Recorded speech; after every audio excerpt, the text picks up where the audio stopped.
కోతి మరియు టోపీల అమ్మేవాడు. చాలా కాలం క్రితం ఒక కష్టపడే టోపీల అమ్మకందారు ఉండేవాడు. అతను గ్రామం నుంచి గ్రామానికి తిరుగుతూ రంగురంగుల టోపీలు అమ్మేవాడు.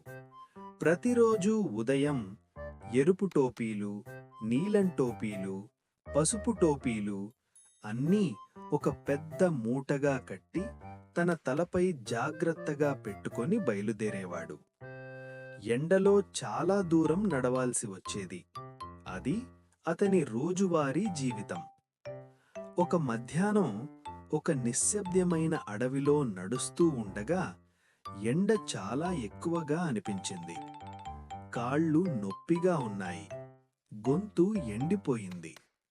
కళ్ళు నిద్రతో మూసుకుపోతున్నాయి. అప్పుడతనికి ఒక పెద్ద మర్రి చెట్టు కనిపించింది. అది చల్లని నీడ ఇస్తోంది. కొద్దిసేపు విశ్రాంతి తీసుకుంటాను అని అనుకున్నాడు. తన టోపీల మూటను పక్కన పెట్టి చెట్టు కింద కూర్చొని కళ్ళు మూసుకున్నాడు. అతనికి తెలియకుండా చెట్టు మీద కొన్ని చిలిపి కోతులు అతన్ని గమనిస్తున్నాయి. వాటికి చాలా ఆటపాటలు ఇష్టం. అవి నెమ్మదిగా కిందకు దిగాయి. ఒక కోతి మూట తెరిచింది. మరో కోతి ఒక ఎరుపు టోపీ తీసుకుంది. అలా ప్రతి కోతి ఒక టోపీ తీసుకుంది. ఎరుపు, నీలం, పచ్చ, పసుపు అన్నీ తలపై పెట్టుకొని నవ్వుతూ చెట్టుమీదికి ఎక్కాయి. కొమ్మలపై దూకుతూ ఆనందంగా కేకలు వేశాయి. కొంతసేపటికి టోపీల అమ్మకందారు నిద్రలేచాడు. చేతులు చాపి మూటను తాకాడు. అది ఖాళీగా ఉంది. అతనికి గుండె ధడధడలాడింది. చుట్టూ చూశాడు. టోపీలు లేవు. అప్పుడే పైనుంచి కోతుల కేకలు వినిపించాయి. పైకి చూసి అతను ఆశ్చర్యంతో నిలిచిపోయాడు. కోతులన్నీ అతని టోపీలు వేసుకొని నవ్వుతున్నాయి. అయ్యో అని అరిచాడు. ఇవి నా జీవనాధారం.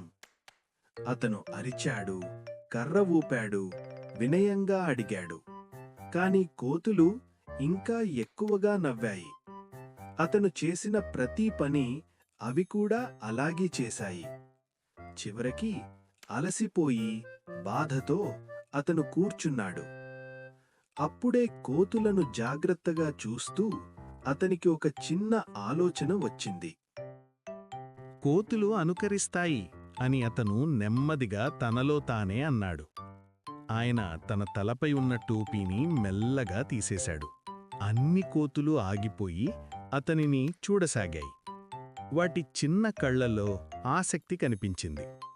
తరువాత ఒక్కొక్కటిగా కోతులు కూడా తమ టోపీలను తీసేశాయి. టోపీ అమ్మేవాడి గుండె ఆశతో వేగంగా కొట్టుకుంది.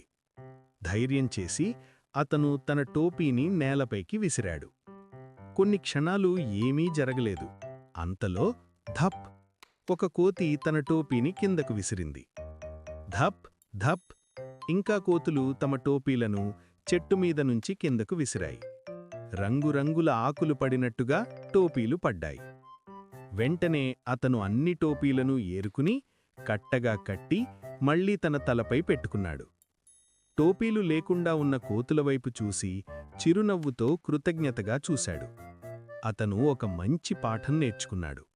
కోపం చూపడం కంటే ప్రశాంతంగా ఆలోచించడం చాలా మంచిది.